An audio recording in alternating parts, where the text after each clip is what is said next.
బట్టి వాటి అర్థాలు చెప్పుకున్నాం. అవన్నీ సంకేతంగా అందించాడు తులసీదాసిందులో. పైగా హనుమన్ మంత్రశాస్త్రాలు బోలుడున్నాయండి. సనత్కుమార సంహిత, అగస్త్య సంహిత, పరాశర సంహిత అని 3 మంత్రశాస్త్ర గ్రంథాలు ఉన్నాయి. వీటిలో హనుమన్ మంత్రాలు చాలా కనబడుతూ ఉంటాయి. ఇవి కాకుండా 12 పురాణాల్లో హనుమంతుడి కథ ఉంది. ఇవన్నీ ఋషులిచ్చినవే. వాటిని ఇప్పటికీ ఉపాసన చేస్తూ సిద్ధి పొందిన వాళ్ళు కనబడుతూ ఉంటారు. చిత్రం ఏంటంటే వాటిలో చెప్పిన రహస్యాలన్నీ ఒక కథా రూపంలో, చిన్న కావ్య రూపంలో, అద్భుతమైన మంత్రశక్తితో కూడిన శ్లోకాలలో వాల్మీకి మహర్షి సుందరకాండలో పెట్టాడు. సుందరకాండంతో హనుమన్ మంత్ర రాశి. అందుకే సుందరకాండ అంటే మనందరికి గుర్తొచ్చేది ఎవరు? హనుమంతుడిగా. కానీ రామాయణం రాముడిదైనప్పుడు ఈ కాండ మాత్రం ఆయన ఎందుకు కాదు? కానీ సుందరకాండ అంటే మన హనుమంతుడు గుర్తొస్తాడు. ఎందుకంటే అది హనుమత్ కాండ, అంత విశిష్టమైనది. ఆ సుందరకాండలో ఎన్ని రహస్యాలు ఉన్నాయో అన్ని మన హనుమాన్ చాలీసాలు ఉన్నాయట. అందుకే పెద్దవాళ్ళు చెప్తారు, ఇది పారాయణ కానీ జాగ్రత్తగా చేస్తే సుందరకాండ పారాయణ చేసిన ఫలితం చెప్తారు. పైగా ఆయనే చెప్పాడు, జో శతబారు పాఠకరకోయి చుటగి బంది మహాసకోయి జోయిహ పడై హనుమాన్ చాలీసా ఓయ సిద్ధి సాఖి గౌరీష. చూశారు, అప్పుడే ప్రారంభించకుండా ఫలశ్రుతి చెప్పాం. నేను చెప్పుకున్నాం, ఫలశ్రుతులు బలి తీయగా ఉంటాయి స్తోత్రాల కంటే. ఎవరైతే దీన్ని చదువుతారో వాళ్ళకి సిద్ధి జరుగుతుంది అన్నాడు చిట్ట చివరికి. అది సిద్ధి జరుగుతుంది నూరుకోలేదండి, గొప్ప మాట. హోయి సిద్ధి సాఖి గౌరీష. ఈ మాట చెప్పాలి అంటే ఎంత దమ్ముండాలి. గౌరీ శంకరుల సాక్షిగా చెప్తున్నాను, హనుమాన్ చాలీసా చదివిన వాళ్ళకి సిద్ధి లభిస్తుంది. గట్టిగా చెప్పాడు. అంటే గౌరీ శంకరులు అప్పుడు వచ్చి అవునవును అనాలి. అతను వాళ్ళు అంటే కానీ ఈయన రాయలేడు, అది కూడా ఉన్నది. అది అండి, అందుకు దీనిలో సిద్ధిని శంకించడానికి కూడా వీల్లేదు. పార్వతీ పరమేశ్వరుల సాక్షిగా, అన్నపూర్ణ విశాలాక్షి విశ్వనాథ సాక్షిగా చెప్తున్నాడు కాశీక్షేత్రంలో మహానుభావుడు. అంత మహిమాన్వితమైనటువంటిది హనుమాన్ చాలీసా. అయితే హనుమాన్ చాలీసాని ఈ మధ్యకాలంలో భీమవరంలో నన్ను ప్రవచనం చెప్పమని అడిగారు. కేవలం దానిలో ఆంతర్యాలను చెప్పుకుంటూ వెళ్తే 11 రోజులు పట్టిందండి హనుమాన్ చాలీసా. చిన్న విషయం కాదు. అంటే 11 రోజులు చెప్పాను సుమా అని చెప్పుకోవడానికి నేను చెప్పలేదు. ఇక్కడ అంత విశేషం ఇందులో ఉంది అని తెలియాలి. ఇక్కడ ఇందులో పరాశర సంహిత మొదలైన మంత్రశాస్త్ర గ్రంథాలు తెలిస్తే ఇందులో శబ్దాలు ఇంకా బాగా అర్థమవుతాయి. కానీ క్లుప్తంగా మనకి కేటాయింపబడిన సమయం వినియోగించుకుంటూ తెలుసుకుందాం. ఇది ఒక శాస్త్రంలా రచించారు ఈయన, ఒక ఉపనిషత్తులా రచించారు. దీనికి హనుమద్ ఉపనిషత్తును కూడా పేరు పెట్టుకోవచ్చు. ఒక శాస్త్రం ఎలా ప్రారంభం అవ్వాలో అలా చేశారండి. శ్రీకారంతో ప్రారంభమవుతోంది. శ్రీ గురు చరణ్ సరోజ రజ్ నిజమన్ ముకురు సుధారి బరనౌ రఘుబర్ విమల జస్ జోదాయక ఫలచారి. మొదటి అసలు ఈ దోహాని అర్థం చేసుకుంటేనే అద్భుతం. పాడమంటే తల ఊపుతూ లక్షాలైనా చదువుతాం, కానీ అర్థం చేసుకుంటారా అంటే ఆవలిస్తాం. నేను నటరాజు స్తోత్రంలో కూడా కొన్ని ఘట్టాలు కనబడ్డాయి మనకి. సరే, ఇప్పుడు చూద్దాం. ప్రారంభిస్తూ శ్రీ గురుచరణ సరోజరచ్ అంటే గురుచరణాల యొక్క ధూళిని తీసుకుని, గురుచరణ ధూళి అన్నారు. చరణ ధూళి అంటే మామూలుగా దుమ్ము అనుకుంటాం, కానీ ఆయన అంత బాగా అన్నారంటే గురుచరణ సరోజరచ్, గురుపాదములనే పద్మముల యొక్క ధూళిట. పద్మాలకు పుప్పుడు ఉంటుంది, బయట నుంచి అంటే ధూళి కాదే, దానికి వచ్చినటువంటిది, అంత మెత్తనిది. కానీ గురుపాద పద్మాల యొక్క ధూళితో నిజ మను ముకురు సుధారి. ముకురు అంటే అద్దం, మనుముకరు అంటే నా మనస్సు అనే అద్దాన్ని గురుపాద ధూళితో శుద్ధం చేస్తున్నాను అన్నారు ఇక్కడ. ఎందుకంటే మన మనస్సుకు దుమ్ము అంటుకుంటుంది. ఏమిటా దుమ్ము? పాపమాలిన్యం, అనేక జన్మల పాపమాలిన్యం. ఈ దుమ్ము పోవాలంటే మరో దుమ్ము అంటించాలట, అంతే కదండి. మకిలి పట్టిన పాత్రలు పోవడానికి మరో మట్టి తీసుకుంటాం మనం, తర్వాత 2 కలిపి కడుగుతాం, అది వేరే విషయం. అలాగే మనస్సు యొక్క మాలిన్యం పోవాలంటే గురుపాద ధూళి రాయాలట మనస్సుకి. అసలు ఈ మనస్సే కనబడదు, మరేం రాస్తామండి అంటారా? ఇందులో భావం ఏంటంటే గురుపాదాలని ఆశ్రయించడం చేత మనస్సు శుద్ధమవుతుంది. అది చూపిస్తున్నారు ఇక్కడ. గురువులను ఆశ్రయించాలి, గురువులు ఇచ్చిన జ్ఞానాన్ని ఆశ్రయించాలి. చరణాల మీద వాలడం అంటే అర్థం ఏంటో తెలుసా? వినయం. అది మనకి భారతీయ సంస్కృతిలో యుగాల నాడు ఋషులు సాధించిన గొప్ప నాగరికత.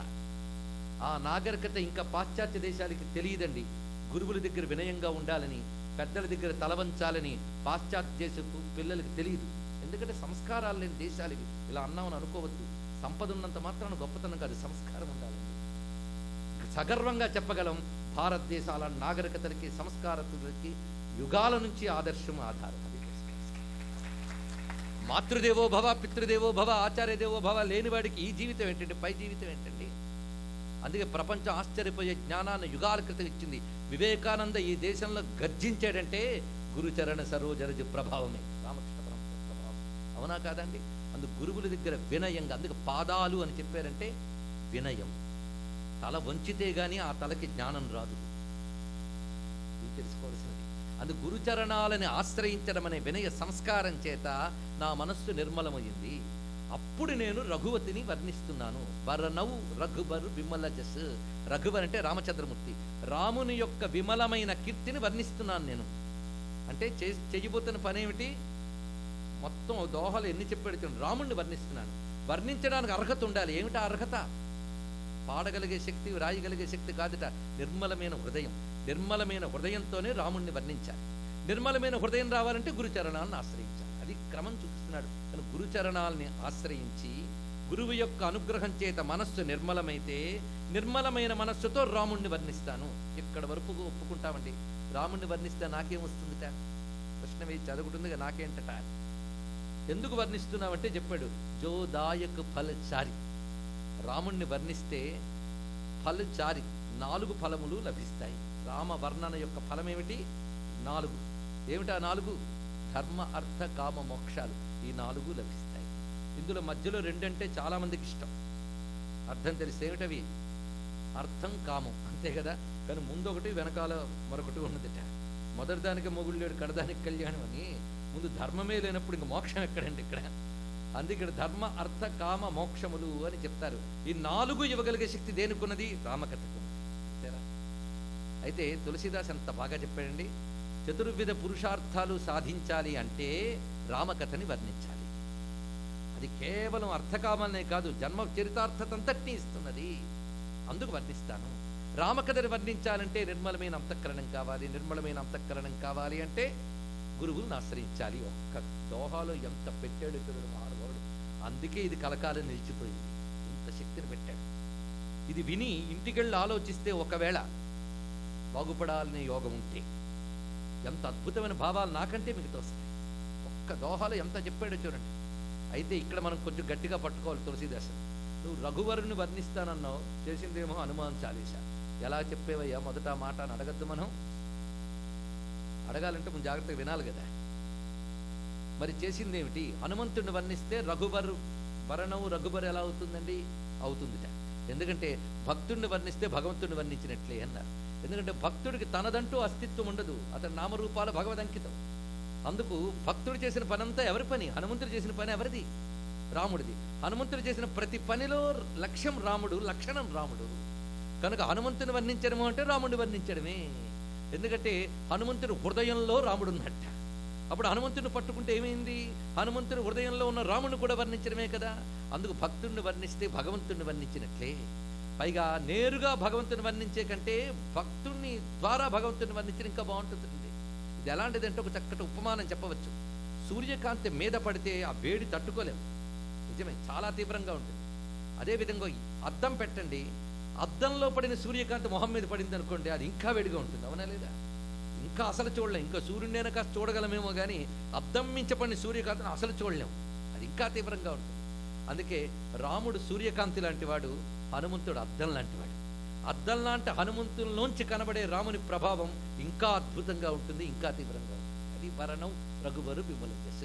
అది అందుకు హనుమంతుని వర్ణించడం రాముని వర్ణించడమే అన్నారు. పైగా హనుమంతుడు ఇక్కడ ఒక విశేషం ఉందండి. గురుచరణ్ అన్నప్పుడు నా గురువుల పాదధూళిని ఆశ్రయిస్తున్నాను అన్నాడు. అక్కడ గురువులు ఎవరు? నరహరి ఆనందులు కదా, ఇందాక విన్నారు కదా కథ. అంతేకాదు హనుమంతుడి గురువు ఆయనకి. ఎవడైతే భగవంతుని ఇస్తాడో వాడి గురువు. కనుక అది గురువు నరహరైనా అసలు గురువు హనుమంతుడేగా. అందుకే హనుమంతుని పాదధూళిని నా మనస్సులో రాసుకుని శుద్ధున్నయి అంటే హనుమంతుని పాదధూళి మనస్సుకు రావాలంటే ఏం చేయాలి? హనుమంతుడి పాదం పెట్టాలి మనస్సులో. అప్పుడు నా మనస్సు శుద్ధమవుతుంది. అప్పుడు నేను రాముడిని వర్ణిస్తాను అనే భావం కూడా స్వీకరించవచ్చు. అయితే హనుమంతుడి స్మరణ ఎంత గొప్పదో తర్వాత చూపిస్తున్నారు. బుద్ధిహీనతను జానికై సుమిరౌ పవన కుమార్ బలబుద్ధి విద్యాదేహు మొహి అరహు కలేశ బికార్.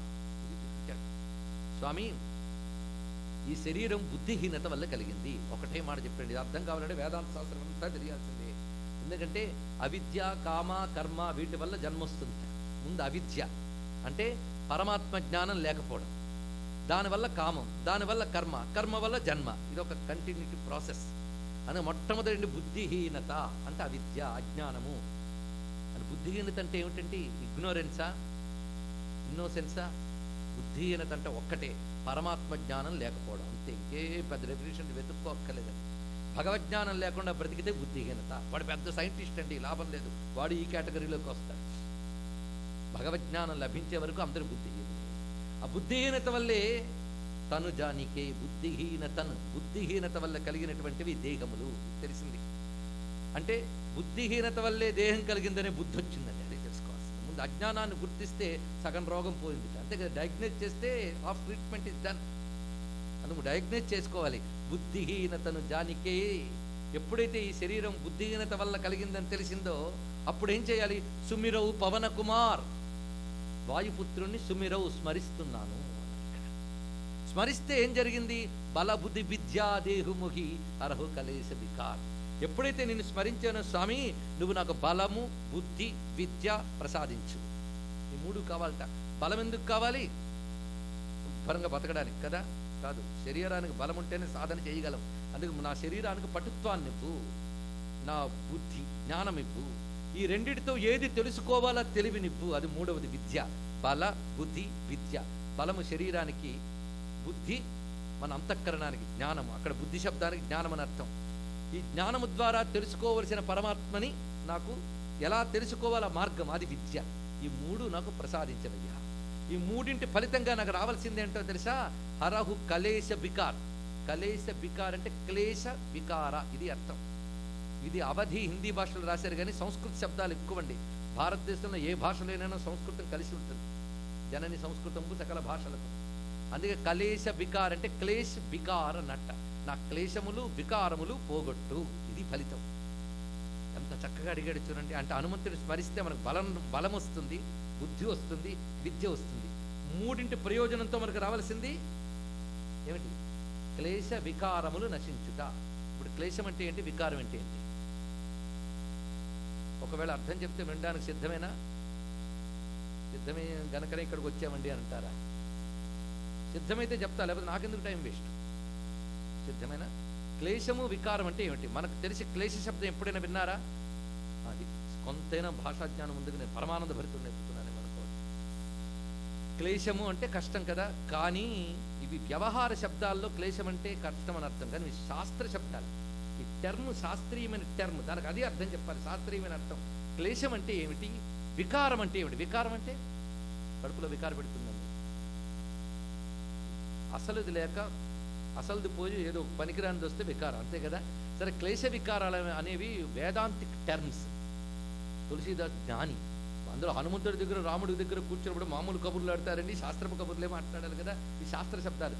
క్లేశము అనగా ఏమిటో చెప్తున్నా, అవిద్య, అస్మిత, రాగము, అభినివేశము, ఇవి క్లేశములంటే. ముందు అజ్ఞానంట. అజ్ఞానంతో ఈ దేహమే నేననే భ్రాంతిట. ఈ రెండిటితోనే ఒకదాని మీద రాగం అంటే ఒకదాని మీద ప్రేమ, ఒకదాని మీద ద్వేషం, ఒకదానితో తీవ్రంగా దానిలోనే పట్టి మునిగిపోవడం. మన లోకంలో చూస్తున్నవి ఇవన్నీ. అంటే క్లేశాలు అందరికీ ఉన్నాయి కనుక పెద్ద ఎక్స్ప్లెనేషన్ అక్కర్లే, వరుడికి మీనింగ్ చెప్తే చాలు. మొత్తానికి అవిద్య, అస్మిత, రాగ, ద్వేష, అభినివేశ, ఐదింటిని క్లేశములు అంటారు. ఈ క్లేశాలు తొలగిపోతే అదే మోక్షం. మీరే ఆలోచించండి, అవునా లేదా? క్లేశాలు తొలగితే మోక్షం. ఇక వికారం. వికారం అంటే ఏంటో చెప్తున్నాడు. అసలు నీ స్వరూపం ఆనందమైన పరమాత్మే, కానీ నీకు వికారాలు కొన్ని కొట్టుకొచ్చేట. అవేంటంటే, ముందు పుట్టడం ఒక వికారం. జాయతే, ఎప్పుడైతే డేట్ ఆఫ్ బర్త్ ఉందో మరొక డేట్ సిద్ధంగా ఉంటుంది, ఎప్పుడూ తెలియదు, అంతేగాని. ఏంటది? నిన్ననే చెప్పుకున్న స్మరాంతకం, అంతకాంతకం. కనుక జాయతే మొదటిది, చివరిది నశ్యతే అని. మధ్యలో ఉన్న వికారాలు ఏమిటో చూపిస్తున్నాడు. ఇవి మొత్తం షడ్భావ వికారా, వేదాంత శబ్దంలో చూడండి. అది జాయతే, అస్తి, వర్ధతే, విపరిణమతే, క్షీయతే, నశ్యతే. 6 వికారాలు ఉంటాయి సృష్టిలో ఏ వస్తువుకైనా. ఈ 6 వికారాలు లేని వస్తువు ఎవరంటే పరమాత్మ ఒక్కడే. మిగిలిన అందరికీ 6 వికారాలు ఉంటాయట. ఈ 6 వికారాలు ఉన్నంతకాలము సంసారము, ఈ 6 వికారాలు పోతే మోక్షం. కనుక పుట్టడం, ఆ పుట్టుకతో పెరగడం, సాగడం, అది జాయతే, అస్తి, వర్ధతే, పెరుగుట. పుట్టడం, ఉండడం, పెరగడం. పెరగడం అంటే అర్థం ఏంటి? తరగడం. అవునా లేదండి? 20 ఏళ్ళు నాకు వచ్చేయండి, నేను 20 ఏళ్ళు రాలే, ఆయువులు 20 ఏళ్ళు పోయే. కనుకనే వర్ధతే అంటే క్షీయతే అదే అర్థం. ఈ రెండిటి మధ్యలో విపరిణమతే మార్పు చెందుట అని. మీ పసిపిల్లాడి ఫోటో చూపించానుకోండి, నువ్వేనంటే నేనే నేనే అంటాం. అలా ఉందా మొహం? ఇప్పుడు అలా లేదు, మార్పు చెందింది. విపరిణమతే, ఇది తెలుసుకోవాలి. కొందరు పిల్లలు అంటుంటారు ముసలోడండి అని. వీడు కూడా కాబోయే ముసలోడే, ఆయన మాజీ యువకుడే. కనుక ఎన్ని ముసలితనాలు, ఎన్ని బాల్యాలు, ఎన్ని జరిగాయి. ఇవన్నీ పుట్టడం అంటే 6 వికారాలు ఉంటాయి అని చెప్పాడు ఇక్కడ. కనుక చివరికి వచ్చేది క్షీయతే తరుగుదల, చివరికి నశ్యతే నశించుట. ఈ 6 వికారాలు. కనుక పంచక్లేశాలు, 6 వికారాలు, ఇవి తొలగిపోతే మోక్షం. ఇవి తొలగించు అని మరేదో అడగక్కర్లే, ఇవి తొలగిపోతే మోక్షమే. అవి రావాలి అంటే ముందు నీకు బలము, బుద్ధి, విద్య 3 ఉండాలి. ఆ 3 రావాలంటే హనుమంతుని స్మరించాలి. ఆయన స్మరించాలంటే నీ మనస్సు శుద్ధం కావాలి. నీ మనస్సు శుద్ధం కావాలంటే గురువుని ఆశ్రయించాలి. ఇది క్రమం. ఇప్పుడు మళ్ళీ వెనక్కి తిప్పాం, ఇందుకు ముందు నుంచి వచ్చాం. మళ్ళీ వెనక ముందు అక్కర్లేదుగా, స్పష్టమైంది. అంటే ఒక్క దోహాలోనే తాను ఏం చేస్తున్నాడు, ఎందుకు చేస్తున్నాడు, ఎలా చేస్తున్నాడు చెప్పేశారు. శాస్త్రాన్ని ప్రజెంట్ చేసి తీరండి. అది అంత సైంటిఫిక్గా ఇంట్రడక్షన్ అంత అద్భుతంగా ఇచ్చాడు. ఇది సంసిద్ధత అంటారు దీన్ని. నేను ఈ సంస్కారముతో ఈ దైవాన్ని ఇందుకు స్తుతిస్తున్నాను. ప్రతిదానికో సంస్కారం ఉండాలండి. సంస్కారం లేనిది ఏది చేయలేం. స్నానం చేయింది పూజ చేయకూడదు అంటారే, అలాగే భగవంతుడిని ఆరాధించడం ఒక సంస్కారం. ఆ సంస్కారం 2 దోహాల్లో చెప్పుకున్నాం. ఇప్పుడు ప్రారంభమవుతుంది హనుమంతుని యొక్క స్థుతి. జయ హనుమాన్ జ్ఞాన గుణ సాగర్, జయ కపీస తిహులోక ఉజాగర్. ఇది మొదటి చౌపాయి. ఇక్కడ నుంచి చౌపాయిలు మొదలవుతున్నాయి, 40 మొత్తం. ఇందులో నిజానికి కొన్ని వివరంగా చెప్పుకుంటే చాలండి, మిగిలిన చెప్పక్కర్లేదు ఎక్కువగా. ఎందుకు? ఎలాగో టైం లేదు కనుక. అంతేకాదు, ఎక్కువగా మనకి సులభంగా అర్థమైపోయే ఫలాలు చెప్తాడు అక్కడ, అవి సులభంగా అర్థమవుతాయి. అందుకు కొన్ని ప్రధానమైన చెప్పుకుందాం. జై హనుమాన్ ప్రారంభమే చెప్పాడు. ఆ శబ్దమే ఒక స్తోత్రంలో ఉంది చూడండి. జయ హనుమాన్, హనుమంతునికి జయము అంటే హనుమంతునికి జయమని మనం చెప్పాలా? ఆలోచించండి. జయితు జయితు మంత్రం జన్మ సాఫల్య మంత్రం అంట. జై జై వెంకటేశ, జై జై శ్రీరామ అని ఏ దేవతకైనా జయ జయ జయ అంటాం. అంటే ఆయనకి జయమని మనం చెప్పాలా అండి? ఆయనకి ఎలాగూ జయమే, కానీ చెప్పాలి. ఎందుకు చెప్పాలి? కొంచెం ఆలోచిద్దాం. అసలు జయం అంటే ఏమిటి చెప్పగలమా ఈ మాట? జయం అక్కర్లేదని ఎవరైనా అనగలరా? కావాలని అందరూ అంటారు, కానీ జయం అంటే ఏంటో తెలుసుకున్నప్పుడు కావాలని అంటారు. జయం అంటే ఏమిటి? విక్టరీ లేదా గెలుపు. తెలుగులో చెప్పుకుందాం గెలుపు. జయం అంటే ఎవడి మీద? 10 మందిని బాధి జయం అనే అర్థం. జయం అంటే అన్నిటినీ మించి ఉండుట, ఇది అర్థం. అన్నిటినీ మించి ఉండుట, అది అందరిపైన తానే గొప్పగా ఉంటే అదే జయం. అదే కదండి అర్థం. 10 మంది కొట్టి చేతులు ఎగరేయడం కాదు ఇక్కడ. జయం అంటే ఇదే అర్థం. గెలుపు, అన్నిటికంటే గొప్పగా ఉండుట అని అర్థం. ఇప్పుడు భగవంతుడికి జయమొగ్గాక అని ఎందుకు అంటున్నాం అంటే, ఆయన అన్నిటికంటే గొప్పగా ఉండాలి అని కోరిక. అది నువ్వు అనాలా? ఆయన అన్నిటికంటే ఎలాగో గొప్పగా ఉన్నాడు, కానీ అనాలట. ఎందుకు చూద్దాం. ఆయన అన్నిటికంటే గొప్పగా ఉన్నాడు, కానీ నీలో లేడు. అది వచ్చిన బాధ. నీలో ఆయన గొప్పగా ఉన్నాడా? మీరు ఎవరికి వాళ్ళు చెక్ చేసుకోండి. మన మనస్సులో గొప్పగా ఉన్నది ఏమిటి? భగవంతుడా, ప్రపంచమా? చెప్పండి, నేను పర్వాలేదు. ఇక్కడే ఒప్పుకుందాం గురువుగారి దగ్గర. మనం ఎంత మీరు కాదన్నా మన మనస్సులో గట్టిగా ఉండేటువంటి మాత్రం ప్రాపంచిక విషయాలసే. పరమాత్మ లేడు మనలో. ఆయన కూడా అంటున్నాం కదండి, ఎందుకు అంటున్నాం? ఇవన్నీ తీర్చమని. అంతేగాని మనస్సులో డామినేటింగ్ ఎవరు? డామినేటింగ్ ప్రాపంచిక విషయవాసనలే, ఈ కష్టాలు, ఈ సుఖాలే, కానీ భగవద్భావం నీలో లేదు. అందుకు భగవంతుని ప్రార్థించి, నా మనస్సులో అన్నిటికంటే ప్రయారిటీ, గొప్పగా డామినేటింగ్గా నీ భావాలే ఉండాలి, నీ తత్వమే ఉండాలి. అందుకే జయ హనుమాన్ అంటే నా హృదయంలో అన్నిటికంటే నీవే గొప్పగా భాషించుగాక, ఇది అర్థం. అది జయ శబ్దానికి అర్థం. అందుకే భగవంతుని జయ అని ఎందుకు అనాలి ఇప్పుడు తెలిసింది కదా.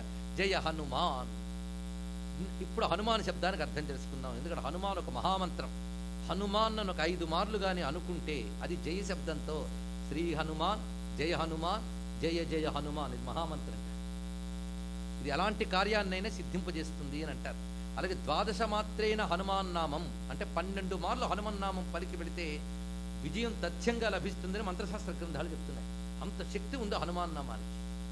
కనుకనే హనుమాన్, ఆంజనేయ ఈ 2 ప్రధానంగా తెలుసుకుని రామదూత ఈ 3 తెలుసుకుందాం. అయితే హనుమాన్ అనే శబ్దానికి అర్థం ఏమిటి అవి చెప్పుకోవాల్సింది. ఎంత కాదన్నా నాకు కూడా ఏదో మంచి మంచి పిట్ట కథలు చెప్పాలని ఉంది, కానీ ఏదో తోస్తోందండి దీంట్లో ఉన్న మంత్రార్థం చెప్పవయ్యా అని. సిద్ధమైనా చెప్తే వినడానికి? సరే, హనుమాన్ అనే మాటకు అర్థం చూద్దాం. హనుమాన్ అనే మాటకు అర్థం ఏంటంటే గొప్ప దవడలు కలవాడు.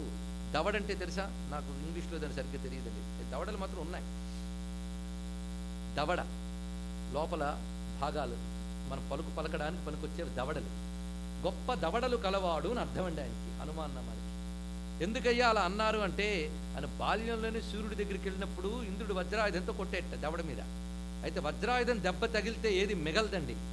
వజ్రాయుధానికి తట్టుకుని నిలబడమే కాకుండా ఆ దెబ్బ తగిలిన దవడ కూడా అలా నిలబడింది గట్టిగా. ఆశ్చర్యపోయాడు. నా వజ్రాయుధపు దెబ్బ తగిలి కూడా గట్టిగా ఉంది దవడ ఉంది గనక ఈయన గొప్ప దవడలు ఉన్నాయన్నట్ట. దవడలంటే హనువులు, గొప్ప హనువులు ఉన్నాయని హనుమాన్ అని పేరు పెట్టేట. ఏదో ఆయన అయితే అన్నాడు కానీ వినడానికి ఏమైనా బాగుందా అండి? పోనీ గొప్ప దవడలు ఉన్నవాడు అని పేరు వచ్చింది. ఇది అనుకుంటే మనకేం లాభం? గొప్ప దవడలు ఉన్నవాడు, గొప్ప దవడలు ఉన్నవాడు అంటే ఏం లాభం అండి? ఇంకేదో అర్థం ఉండాలి దీంట్లో. ఇది ఆలోచిద్దాం. రామాయణం రహస్య గ్రంథం. అందులో పేర్లలో, కథలో, వీటన్నిటిలో కూడా యజ్ఞ సంకేతాలు, మంత్ర సంకేతాలు ఉంటాయి. అంతేగాని it's not a story of a hero. Heroes చాలా మంది ఉన్నారు రాముడికి ముందు. నలచక్రవర్తి, దుష్యంతుడు, చాలా హీరోస్ ఉన్నారు. అవన్నీ పారాయణ చేయం, రామాయణమే పారాయణ చేస్తాం. రామాయణం ఒక స్టోరీ ఆఫ్ హీరో కాదండి. ఒకవేళ భావం ఉంటే అది ఫండమెంటల్ లెవెల్, ఇంకా పై లెవెల్కి వెళ్ళండి. రామాయణం మంత్ర రహస్యాలు. అందుకే రామాయణం పారాయణ చేస్తే ఇప్పటికే అద్భుతాలు కనబడుతున్నాయి. సుందరకాండ పారాయణ చేస్తే ఎన్నో అద్భుతాలు సాధిస్తున్నాం. ఒక్కొక్క గ్రహదోషం ఉన్నప్పుడు రామాయణంలో ఒక ఘట్టం పారాయణ చేయమంటారు. అందులో యజ్ఞ సంకేతాలు ఉంటాయి. అందులో పేర్లు అర్థం కావాలంటే వేద విజ్ఞానం అర్థం ఇదే కానీ అర్థం కాదు. అందుకే వేద వేద్యే పరీపుంసి జాతే దశరథాత్మజే వేద ప్రాచేత ఆసీత్ సాక్షాత్ రామాయణాత్మన అని రామాయణం వేదం అన్నారు. వాల్మీకి రాస్తాడు రామాయణం వేద సంవత్సరాధ్యేషు శ్రావయద్భుత అని. ఏం చెప్తాను చెప్పండి ఇక్కడ. రామాయణం వేదం. హనుమాన్ అనే శబ్దానికి వేదంతో లింక్ ఉంది. అందుకే అది మంత్రమయ్యింది. వేదములో చెప్పబడిందే మంత్రం అవుతుంది. మనకు తోచింది ఇష్టానుసారం అనుకుంటే మంత్రం కాదు. నాకు ఎవడో నచ్చాడు వాడి పేరు 10 మార్లు అనుకుంటాం, మంత్రం అవుతుందా? కాదు. వేదం చెప్తే మంత్రం అవుతుంది. చూడండి, వేదంలో హను శబ్దం ఎక్కడ వాడాడు? ఇప్పుడు హనుమాన్ మీకు అర్థమైపోతుంది. హనుమంతుడి గురించి చెప్తూ వాల్మీకి హనుమంతుని ఇంట్రడ్యూస్ చేస్తూ ఒక మాట అంటాడండి. ఉవాచ హనుమాన్ వాక్యం సుగ్రీవం వాక్యకోవిద. మొట్టమొదటి హనుమంతుడు వచ్చి సుగ్రీవుడితో మాట్లాడాడు అంటూ హనుమాన్ వాక్యకోవిద అన్నాడు ఇక్కడ. అంటే బాగా మాట్లాడడం తెలిసిన హనుమంతుడు ఇలా అన్నాడు అన్నాడు. వాల్మీకి సజెస్టివ్గా హనుమాన్ అంటే వాక్యకోవిదని అర్థం చెప్పాడు.